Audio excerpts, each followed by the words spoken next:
and Zoning Commission meetings in person. Residents may listen to the live video stream online at www.sanmarcostx.gov/541/PZ-video-archives.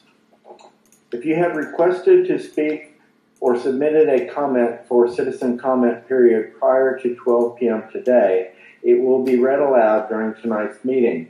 If you submit a comment for citizens comment period, you will not be able to submit another comment on that specific item when it comes up on the agenda. If you have submitted a comment for a public hearing prior to 12 p.m. today, it will be read aloud during tonight's meeting. Due to the limitations of the Texas Open Meetings Act, commissioners are allowed only to speak on items posted on the agenda. All other inquiries will be forwarded to staff to be placed on a future agenda for discussion. Citizen participation is still very much encouraged, and any written comments that were submitted have been received by planning and zoning commissioners. All questions, comments, and concerns will be responded to by city staff. The commission will strive to ensure that meetings are conducted in a courteous manner and free of defamation, intimidation, personal affronts, profanity, or threats of violence. Thank you for helping us all stay safe and help prevent the spread of COVID-19. That brings us to our 30-minute citizen comment period. Do we have anyone signed up? Lisa Marie Capoletta. Okay. Give me 1 second here. I'm sorry. I was messing around. Let me get my timer going.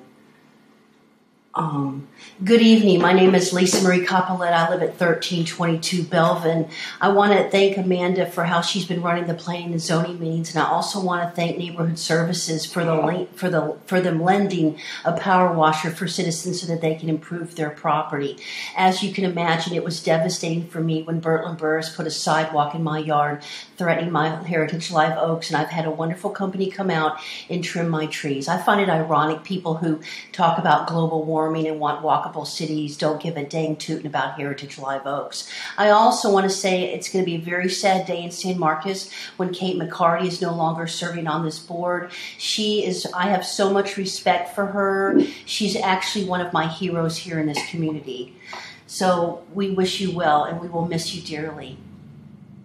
I want to talk tonight about the CIP process, and I want to ask all of you why the binder, the quote-unquote binder, was not uploaded to the city servers. And from what I can tell, it's a violation of the city charter and a potential ethics violation against Bertland Burris, as there's a specific provision in the charter, section 8.02, preparation and submission of the budget, that says, quote, copies of the proposed budget shall be made available to the San Marcos Public Library, at City Hall, and the city's website. And I'm not sure why I had to ask, and thank goodness for Tammy Cook that it was uploaded. My first open records in 34 years has now been sent to the Attorney General because I wanted to see all correspondence. There's one piece they wanted to didact. And according to the open records, all of us have caught a line, my massive email list, that says, quote, in this case, release of the email would disclose communications from an attorney in the city's attorney's office to city officials and staff to offer legal advice. Is this a legal advice on a city matter? Then it should be public record. Which city attorney? Was it Sam or was it Michael? How do you configure that attorney-private privilege on a public building would be something that we should all not have access to? Aren't the citizens the ones who should have access to this information?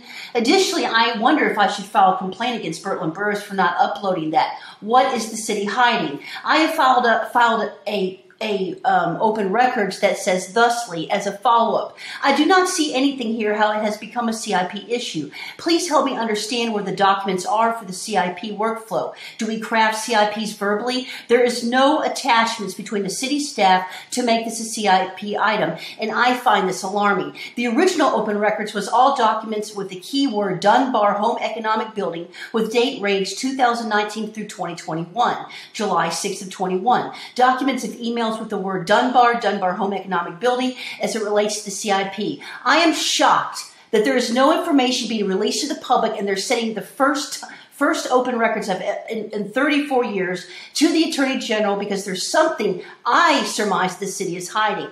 I would ask that you guys look into this. Thank you for your time, and God bless San Marcos.